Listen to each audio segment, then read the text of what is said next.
Polícia política? Era o Salazar. Mas e Francisco? Sua liberdade, nem mais um soldado solto armado.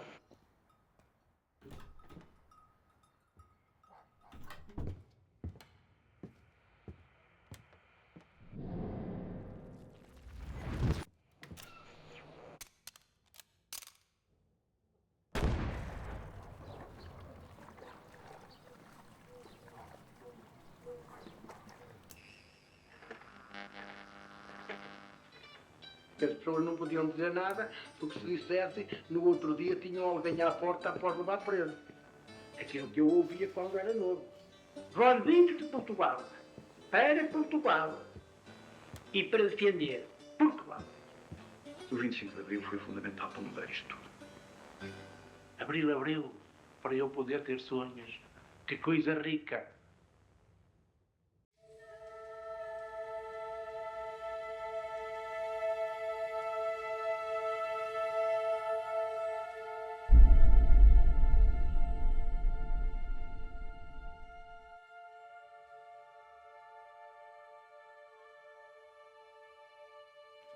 Antes do 25 de Abril, houve a tentativa de assalto às Caldas da Rainha.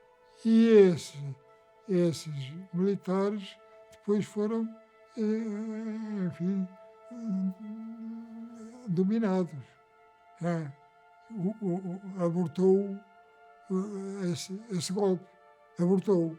A partir daí, já se começou, nós mesmo cá, mais reuniões mais próximas, a falar, porque penso que o Lino Lima e o Santos Simões, pelo menos, tinham acesso através do partido a outras informações que nós não tínhamos, não davam a toda a gente. E portanto, tivemos reuniões quase de 8 em 8 dias, para saber a movimentação que havia. E começou-se logo a falar, enfim, que havia a tropa que estava a movimentar-se. Portanto, nós já esperávamos que houvesse qualquer coisa. Pronto. Nessa ocasião havia algum descontentamento das Forças Armadas. Os oficiais, sargentos, sentiam que havia alguma situação que estava a inquietar os militares, porque havia a guerra colonial nas colónias e os militares eram mobilizados. Jovens, a maior parte deles iam para a guerra colonial. E os sargentos e oficiais também eram mobilizados. Tinham que deixar as suas famílias, combater na guerra colonial. E isso estava a gerar um grande descontentamento.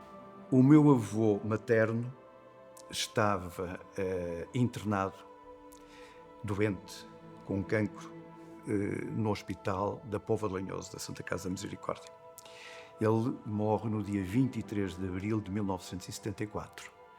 Eu venho ao funeral e, no dia 24 de abril, apanho o comboio Correio, que era um comboio que saía de Braga às 10 da noite, parava em todas as estações e apiadeiros até chegar a Lisboa, e chegou a Lisboa às 7 da manhã do dia 25 de abril. E lembro-me bem que no dia 24 de abril fui ver um filme ao Gil Vicente, ao teatro lá, Gil Vicente. Era uma quarta-feira à noite e na quinta-feira da manhã vem a notícia, uma coisa, uma revolução qualquer, um problema. Eu, quando esteve o 25 de Abril, estava aqui, porque já vivia a situação pré-25 de Abril, quase já se ia falando. E então foi com grande esperança que eu e muitos amigos meus assistimos ao 25 de Abril. Eu tinha 36 anos, já tinha 2 filhas e sabia o que estava a passar de menos bem neste país e principalmente nesta região. Quando levantou o 25 de Abril, eu estava em Lisboa. Na cidade de Pai Pica, andamos lá na cidade, mais ou menos na Baixa de Lisboa, e isso deu-se na manhã, madrugada, do dia 25 de Abril, aí às 3 horas da madrugada, deu-se. mas nós não sabemos de nada. Estava a fazer noite no Hospital de Braga e eu ouvia assim, sempre gostei de música eu, e tinha um rádio pequenino que eu punha no peitoril da janela enquanto arranjava a medicação para o dia seguinte para os doentes. Ouvia-se música, não é? Não era proibido dormirmos. Era noite, estávamos ali sentados quando não tivéssemos que fazer. E ouvia assim uma conversa, uma revolução. No 25 de Abril, na ocasião, estava em Vieira de Minho. Estava a fazer uma distribuição de frutas e legumes. Eu, no dia 25 de Abril, estava no Alto Trabagão e de manhã fomos para o trabalho e comecei a barulho lá para baixo e tal, pronto, e acabou. Nesse dia, quando acordei de manhã e mais os meus colegas, e o meu pai também lá trabalhava, começámos a ouvir a música muito lenta nos rádios e não dava notícias.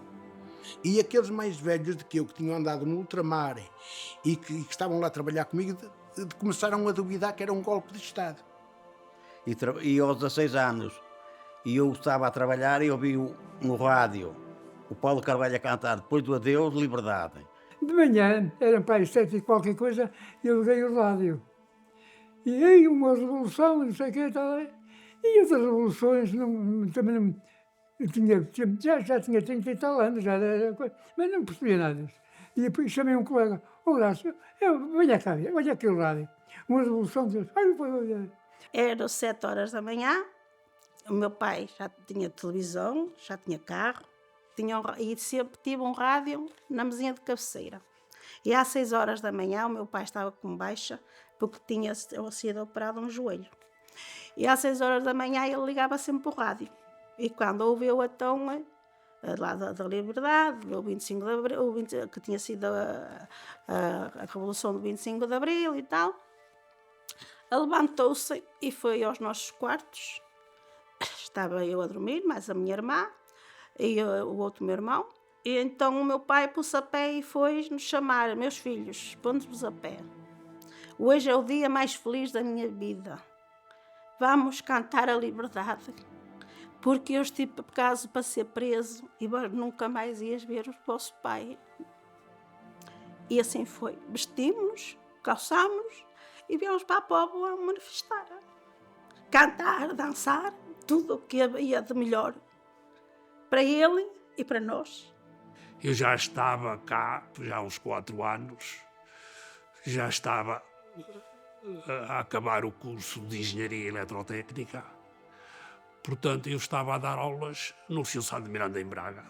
Eu entrava às 9, ou não sei se às 9h30, e quando cheguei às 9h30, vi lá os professores todos dentro da sala, vi os alunos todos lá num grande rebuliço, lá nos espaços do recreio, e eu fiquei um bocado admirado quando vi aquele movimento, os professores dentro da sala, uns alegres, outros menos alegres, e há um indivíduo que me diz, um colega meu, que me diz, sabes que é o 25 de Abril? Digo, o que é?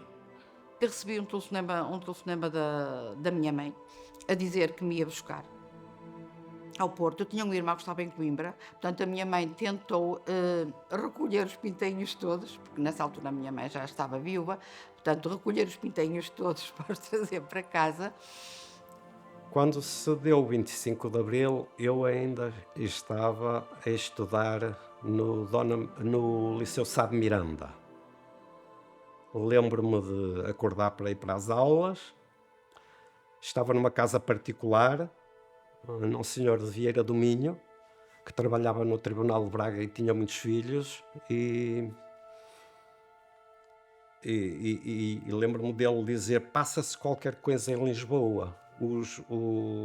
A rádio só tem passado música, ali há qualquer confusão lá, não sei o que é que se passa. Quando saí para a rua, a caminho do liceu, comecei-me a perceber. Havia no ar qualquer coisa que se passava que eu não estava ainda a entender. As pessoas andavam diferentes. Nem houve aulas, nós todos ali cá fora a olhar sem saber o que é que se passava. No dia 25 de Abril eu estava em casa quando tive as primeiras notícias pela rádio e pela televisão. Acabei por não levar o meu filho, como era habitual, à escola, e acabei por ficar durante 2 ou 3 horas a receber notícias e acabei por fazer a minha vida normal. Estava aqui na Póvoa e soube quando cheguei à Câmara para trabalhar, porque os funcionários que ouviam a rádio sabiam e contaram. Eu, no dia 25 de Abril, estava a trabalhar numa fábrica em França. Foi uma surpresa muito grande, foi muito falado lá na televisão, porque foi uma coisa muito estranha, muito diferente. Como a Revolução foi feita dos escravos, os franceses falavam muito bem, porque nunca se tinha visto uma revolução assim.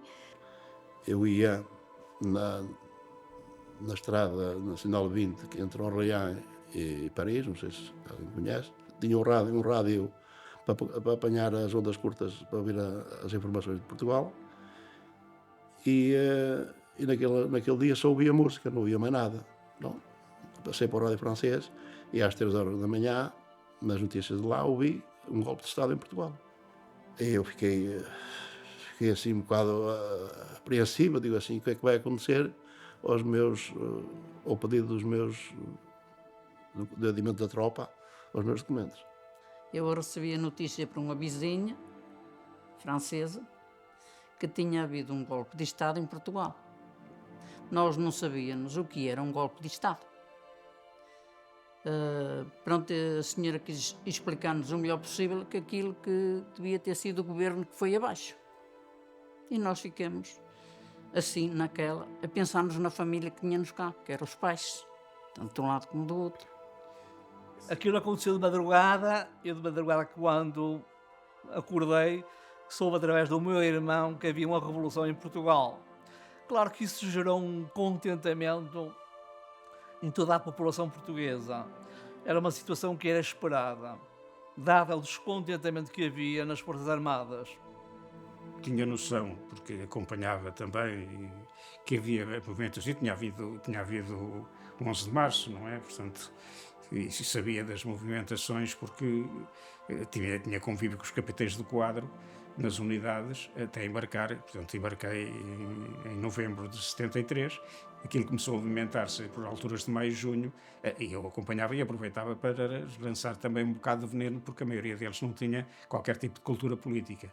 Mas reparei que eles aderiram, porque estavam fartos de guerra e sabiam que a guerra, que não, sob o ponto de vista militar, todos os especialistas escreviam isso, não tinha saída. Verifiquei que eles estavam receptivos a qualquer tipo de movimentação e aproveitei para ir lançando, como tinha prática da oposição, aproveitei para ir lançando também algum veneno. E quando embarquei, fiquei convencido que eles que fariam qualquer coisa e, portanto, não me surpreendeu totalmente o 25 de Abril. Está-se a passar qualquer coisa no Puto, que era como era considerado Portugal, por ser pequenino. Porque Angola era 14 vezes e meia maior que Portugal. Né? E mesmo em Moçambique também diziam o Puto. Portugal era o Puto, por ser pequeno. Eu cheguei ao trabalho de manhã, mas já havia pessoal assim muito mexido. Pá, o que é que se passa? Não sabe? Não. Houve uma revolução em Angola, em Portugal. Uma revolução? Sim, pá, 25, a revolução de cravos, não sei o que é dos cravos, não sei o que mais. Mas ninguém sabia o que era aquilo, dos cravos. A história do cravo que a senhora meteu lá na arma do militar. Digo assim, pá, para nós se calhar até vai ser bom. É preciso ter em conta um aspecto importante. Nós tínhamos as Forças Armadas mais organizadas, talvez, do mundo. No Exército, Força Aérea e Marinha. E por isso se fez uma revolução sem mortes, sem ferimentos. Uma revolução pacífica.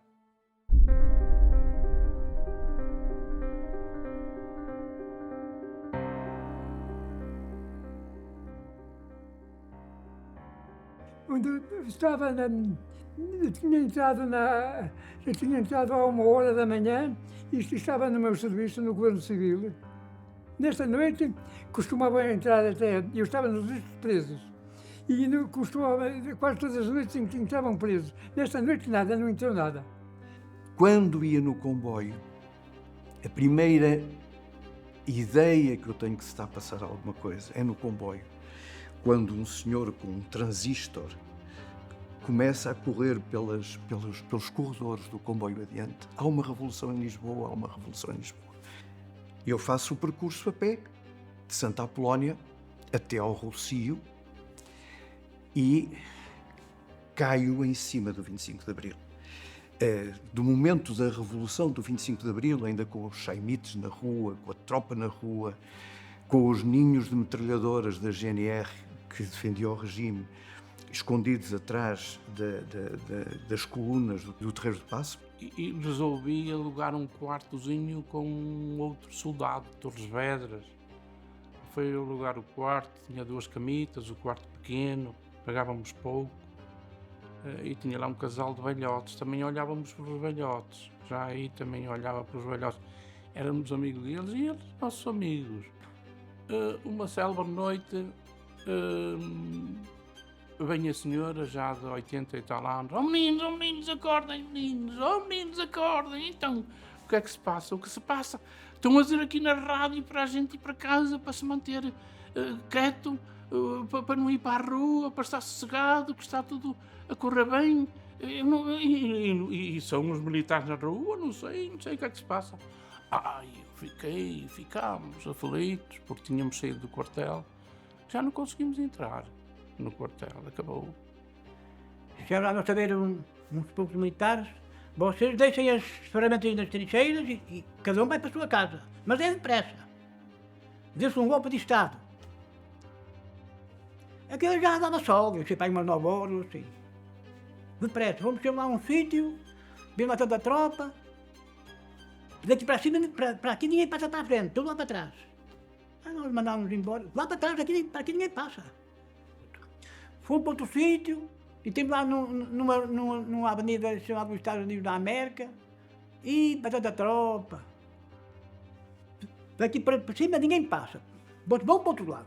Nós temos para as nossas casas, mas daqui para cima ninguém passa.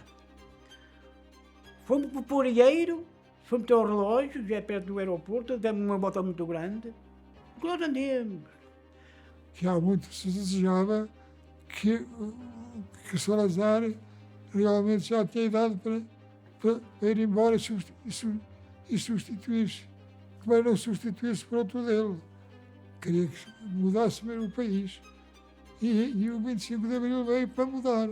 Quando o movimento começou em todo lado, aderiu, a tropa ganhou força. Portanto, quando eu chego ao Terreiro do Paço, sei que há uma revolução. Mas na altura não sabia qual era a linha da revolução. Porque havia um claro descontentamento popular, mas havia um descontentamento de direita e um descontentamento de esquerda.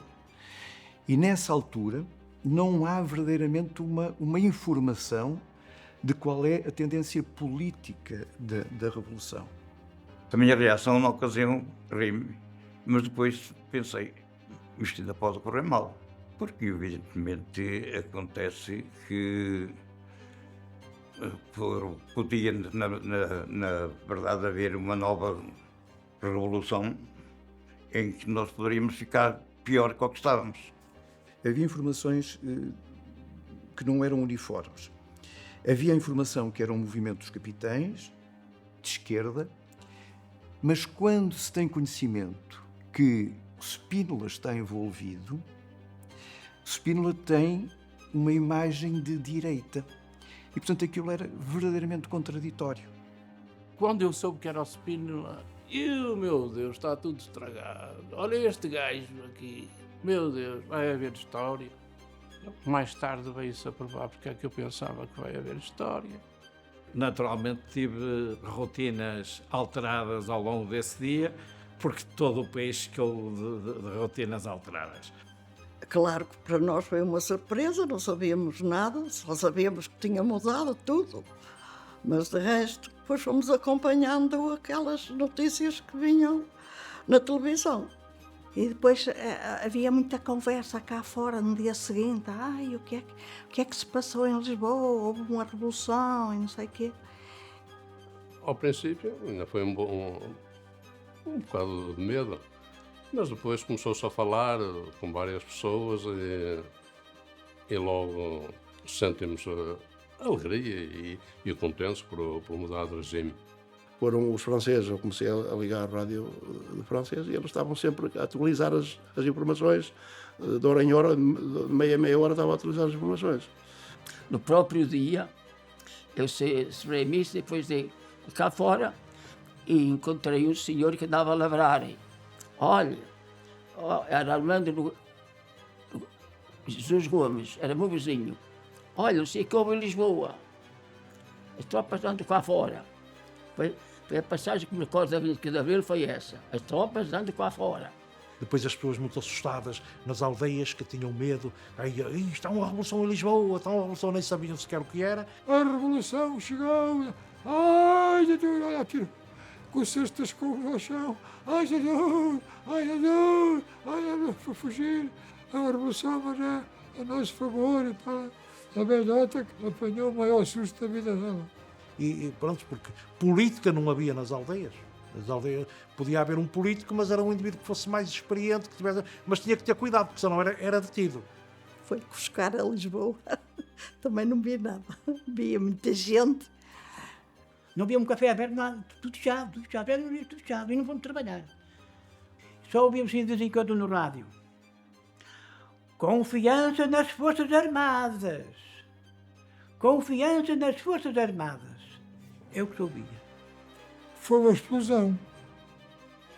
O pessoal, o português, dá-me a ideia que estava preparado já para a revolução, porque foi em todo o lado.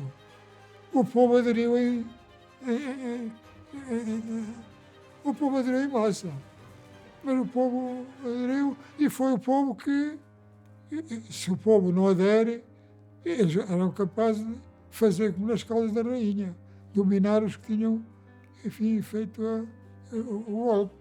Eu estava na faculdade em aulas, de repente entrou uma comandita de rapazes e raparigas na Faculdade de Letras. Nós tivemos que nos encostar à parede, tentar fugir, porque eles derrubavam tudo e todos que estivessem à sua frente. Portanto, a sede de liberdade, naqueles primeiros tempos, foi complicada, muito complicada. Eu vinha saber depois que o quartel aderiu ao 25 de Abril, Cavalaria 7 não, ainda estavam a tentar, mas depois acabou por se resolver. E andei em Lisboa com os militares, corri aquilo tudo. Passei ao lado várias vezes, Salgueiro Maia. Fui à cama, fui buscar os chefes da nação. O chefe Almirante André Tomás, que era o presidente da República, e o Sr. Marcelo Caetano, que era o chefe do governo. Estive em cima no Largo do Carmo a ver a rendição do Marcelo, com o pai do Miguel Sousa Tavares, lá com o megafone a dizer: tenham calma, não façam mal a ninguém, tudo vai correr bem, tenham calma. Muito bem, quer dizer, estavam naquela da rendição, não se queriam render, houve uma rajada de tiros lá para a parede. Muito bem, aquilo foi um sinal e pode-se perguntar: porquê a rajada? Porquê os militares da GNR estavam lá dentro, não se rendiam? Porque estava lá o Marcelo e porque não queriam entregar aquela multidão de gente enraivecida. É que um militar, a meu ver, soldado do exército, tem do outro lado outro militar da GNR. E o militar do exército não confiava nos outros, nem pensar, por isso mandou-lhe umas bocas. Trrr! Estamos aqui a brincar. E foi dito que se não se rendessem, o canhão disparava. A máquina da guerra disparava e deitavam aquilo tudo abaixo. Me levaram até ao aeroporto, meteram dentro de um avião, Brasil. Quando cá tornaram. mas aquilo que mais me impressionou foi a calma do Salgueiro Maia. Um homem que andava por ali, simples, com uma vontade, era um capitão, teve que entrar e entrou sozinho para a rendição do Marcelo. O Marcelo negou-se, que não queria ser entregue a uma pessoa de patente inferior. Pediu lá a presença do nosso amigo general Spínola. Os militares estavam de tal maneira adorados, eram de tal maneira adorados, que as pessoas assaltavam uma loja, roubavam um presunto e corriam pela estrada acima para dar aos militares, porque eles têm fome, eles não comeram durante a noite. Estava tanta gente, que só fui espreitar e vim-me embora. Felizmente não passei na rua na António Maria Cardoso, onde era a sede da PIDE, porque os únicos mortos que ocorreram no 25 de Abril foram 3 ou 4 jovens que foram mortos a tiro por PIDEs a partir da varanda. Abrimos a porta e ouvimos umas detonações na António Maria Cardoso. E esse colega meu queria mais sabido, queria ir, pegou na pistolita e eu agarrei, não, não vai nada, você deixa estar aqui que está aqui muito bem. Que eu queria ir para a António Maria Cardoso também. Nessa altura nunca tinha ido a Lisboa, realmente. Via muita gente, mas não cheguei à conclusão, naquela altura, não é? Do que se tinha passado. Alguém corria atrás de alguém para lhe bater. Algum familiar vítima da PIDE corria atrás de um PIDE para lhe malhar. Os militares não deixaram. E eu pensei assim, fazem asneira, estes gajos não deviam atuar desta forma, deviam deixar o homem. Já agora, então, se algum tivesse batido num familiar meu, ter feito aquelas atrocidades, eu se o apanhasse aqui, eu não sei o que lhe faria. Eu ficava para trás e coisa. Um colega, que volta e meia falo com ele pelo telefone, do Porto, que trabalhava comigo, eu ficava para trás e ele dizia, epá, tu não fiques, tu bem lá para fora com eles, porque se não vais com eles, eles perseguem, eles até te podem bater. Isto está de uma maneira do caralho. Eles até te podem bater, tu não podes ficar aqui. Bem, eu lá ia a coisa. E então, no meio daquele barulho todo ali, pela barulho do Palácio de Cristal, ali pela rua, pelo Sica, por ali abaixo, aquele entoava naqueles prédios, aquela barulheira, e eu, no meio daquilo, eu a coçar a cabeça, eu digo assim, não.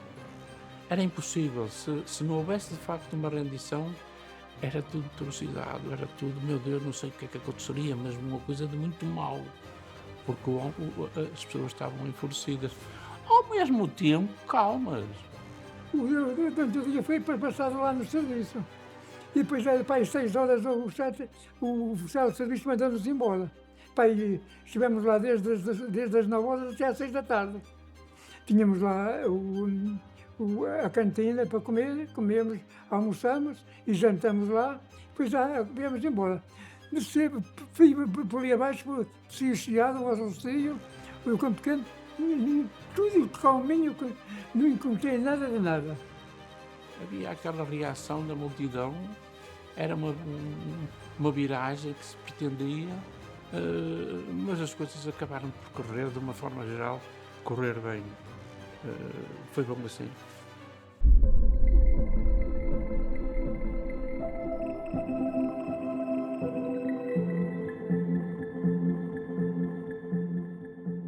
Mas quem é que não gostou do 25 de Abril? O 25 de Abril é um marco importante na história de Portugal. Eu li há tempos uma coisa que dizia assim, o 25 de Abril fechou as portas à ditadura. O 25 de Abril fechou as portas à ditadura. Abraçou a democracia e a liberdade, que era o que toda a gente queria. Direitos sociais, direitos políticos, acesso ao ensino. Ao tomar conhecimento, o sentimento que existia em qualquer pessoa era um sentimento de alegria, de libertação. Quando um indivíduo alcança uma liberdade, fica sempre feliz. É como um passarinho que está na gaiola e quando sai é uma alegria terrível para ele. Para mim foi uma alegria enorme, só saber que os meus filhos que já não iam para a guerra foi um alívio. Gritei, pulei, sei lá, eu fiz 30 por uma linha. Houve uma manifestação aqui na vila, onde eu saltei, gritei pela liberdade. E... A partir daí, pronto, quando se soube o que era, toda a gente andava alegre, como que fosse de repente um paraíso descido à terra. Uma sensação de liberdade, de controle das nossas vidas, sem medo. Passado uns 2 ou 3 dias, mandaram-nos formar as companhias, formar toda a gente, e é que explicaram que ia haver, ia ser o cessar-fogo, que ia acabar a guerra no mato, que se ia dar a independência às colónias. Mas eu fiquei todo contente porque pensei assim, já não vai vir mais nenhum meu irmão, nem filho, nem sobrinho, nem amigo, nem nada, porque isto vai acabar, porque afinal isto não é nosso. Eles já estavam a pensar em dar uma autodeterminação às colónias. Com esta situação agora, se calhar então é que vão dar. E nós, muito bem, fazem como a África do Sul. Pronto, um governo misto. E era isso que estávamos a pensar. Digo, para nós isso vai ser bom. Vai ser bom. Pronto, e continuamos a fazer a nossa vida normal. O 25 de Abril quase não nos afetou muito, porque não estávamos dentro da política, não. Só depois, quando começaram os partidos a matarem, o MPLA, o UNIT, a MFLA, começaram a matar e a gente, então, é que começamos a ver a coisa mal. Não foi de forma nenhuma uma surpresa para mim. Desde há uns anos, antes do 25 de Abril, que aquilo que lia, aquilo que ouvia, a possibilidade que tive de viajar por países completamente distintos do nosso, dava-me alguma certeza de que, de forma alguma, não deixaria de haver alguma alteração na organização política e social do Estado português. Durante o dia não me apercebi assim muito conscientemente do que é que se estava a passar, e depois à noite com os colegas é que tenho uma ideia de estarmos a discutir um bocado o que é que se estava a passar. Tempos que foi só à noite, com os colegas que andavam comigo na escola, é que estivemos um bocado a questionar o que é que se estava a passar. A partir do dia 26 de Abril é uma alegria contagiante, que culmina no 1º de Maio. Ai, adorei o 1º de Maio. O 25 de Abril foi só porque os outros me chamaram a atenção. Que era um golpe de Estado, que foi a queda do governo, mas no dia 1 de Maio foi coisa linda. Porque foi umas poucas horas a gente a ver aqueles carros de combate a passar às portas das pessoas, e a gente ia para... Eu tinha a minha janela que dava para a Avenida Berna, e aquilo, nem sei quantas horas é que aquilo durou, porque em Lisboa havia muitos quartéis, e portanto aqueles carros todos vieram para a rua, daqueles quartéis que haviam. Nós tínhamos lá um quartel que era o Trem Alto, na Avenida Berna, e esses tinham a exposição na rua. E os outros nem sei de onde é que eram, mas só que a gente estive ali horas a ver este cortejo. O 1º de Maio é uma grande manifestação de unidade, uma enormíssima manifestação de unidade. Dezenas, centenas de milhares de pessoas nas ruas de Lisboa, como em todo o país, mas eu estive no 1º de Maio em Lisboa. Entretanto, começam a chegar a Portugal muitas pessoas que estavam proibidas, Mário Soares, Álvaro Cunhal, Manuel Alegre, uma data de cantores. O falecido Mário Soares estava lá em França, e nós sabíamos que é que o Dr. Mário Soares, de que é que ele vivia. Ele era muito amigo do François Mitterrand, e o François Mitterrand tinha instalado lá num estúdio perto do Arco de Triunfo, em Paris. E de que é que ele vivia? Digo, muita gente não sabe, mas eu sei que por acaso o meu falecido pai foi vítima disso. Que aquele vivia do seguinte: ele, com os conhecimentos que tinha na administração francesa, através do François Mitterrand, qualquer pessoa, qualquer português que chegasse lá a monte, conseguia o título de residência para poder trabalhar. Porque só se tivesse o título de residência é que podia arranjar emprego. E as empresas o que queriam era pessoal para trabalhar. E eu vejo o Mário Soares a chegar à estação de Santa Apolónia. E pá, eu, o que é que se passa aqui? Comecei a verificar o que é que se estava a passar em Portugal. Foi aí que eu tive conhecimento do que depois comecei a acompanhar, não é? Mas tive conhecimento do 25 de Abril através dessa fase. Era um fervilhar permanente. Eu não senti grande coisa porque já vinha de um país de liberdade, está a perceber? Eu já não senti grande coisa porque já vinha com o coração aberto à liberdade. Agora, quem estava cá reprimido é que sentiu a diferença. Porque, por exemplo, a minha esposa, por exemplo, na altura, não era casado, mas a minha esposa, na altura, que já ouvi dizer, ver, pai, os patrões fizeram umas t-shirts e vieram pai para a vila, dançar, cantar o São João, viva a liberdade, viva a liberdade. Pronto, o povo estava reprimido, não é? O povo estava reprimido. Quando você o 25 de Abril, você sabe muito bem que, naquele tempo, há 50 anos, poucas casas tinham televisão. Eram rádios, uns rádios pequeninos e fracos. Ouvia-se o 25 de Abril, mas para muita gente não sabia o que era isso. Depois começou-se a desenvolver. Depois começou a ouvir uma sós aqui à vila. E aí é que a gente começou mais ou menos a dar o valor ao 25 de Abril. Porque quem estivesse imigrado não dava valor, que já estava em liberdade. Eu nem sei o que é que senti. O que eu pretendia na altura era poder ter a liberdade e a documentação necessária para poder vir a Portugal as vezes que eu quisesse. No primeiro impulso, eu alimentei a ideia de que, de facto, os males, e alguns referi aqui, que vinham do passado, que iam ser corrigidos. Na escola, eu acho que não houve muita diferença. Da minha parte, não senti assim uma grande diferença. Não sei, havia assim muita conversa, tipo,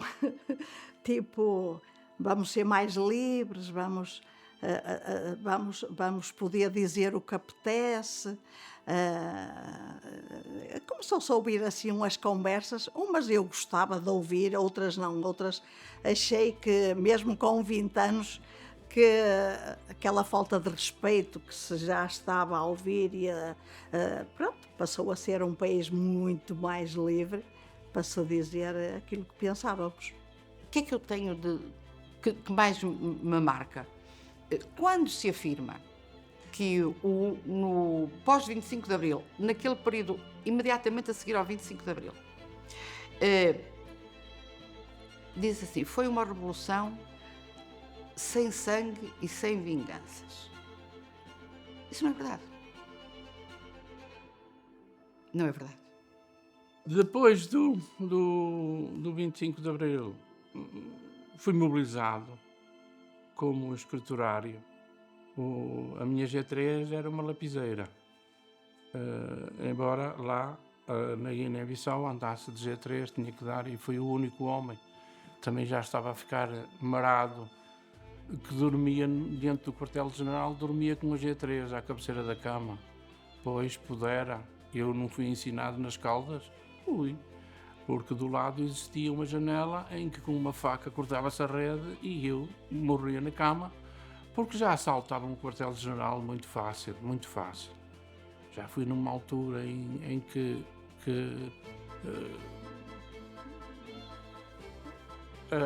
a discussão da independência estava no ar, já sabia que aquilo ia ser entregue, por isso eu fui para a Guiné, senão fugia. Eu tive uma aula nas Caldas, a dizer fujam. E então aprendi e fugia mesmo. Para a guerra não ia.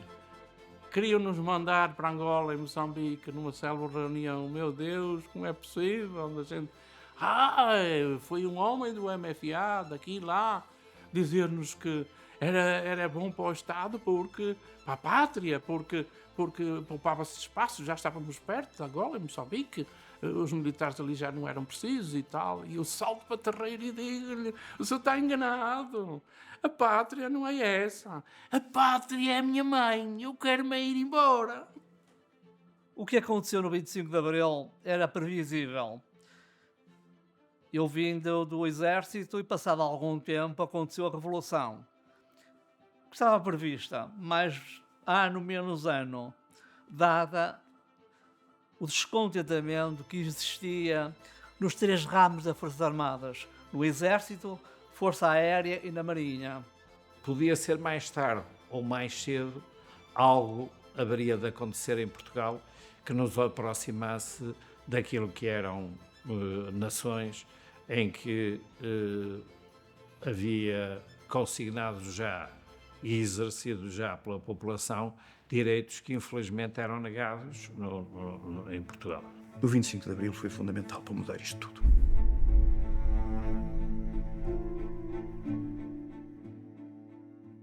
Que naquele tempo as raparigas não estudavam, simplesmente os rapazes. Quarta classe todos fazíamos. Efetivamente, à altura, só quem tivesse algum poder económico é que se podia dar ao luxo de ter os filhos hospedados ou a frequentar escolas em Braga, sem dúvida alguma. Haviam escolas masculinas, escolas femininas. O Dona Maria II era um liceu feminino. E nós éramos meia dúzia de rapazes, porque só havia uma turma. A primeira coisa que nós fazíamos era benzer-nos, e as professoras diziam: vamos rezar por estes 2 senhores, para eles governar bem o nosso país, para que nós não tenhamos fome, né?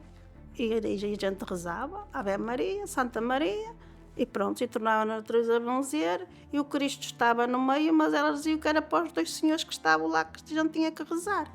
Hoje há 123 universidades em Portugal e institutos de ensino superior. A diferença. Nós, se recuarmos, antes do 25 de Abril haviam 25 ou 26% de analfabetos em Portugal. De analfabetos. 1 em cada 3 era analfabeto. Hoje está na ordem dos 3%.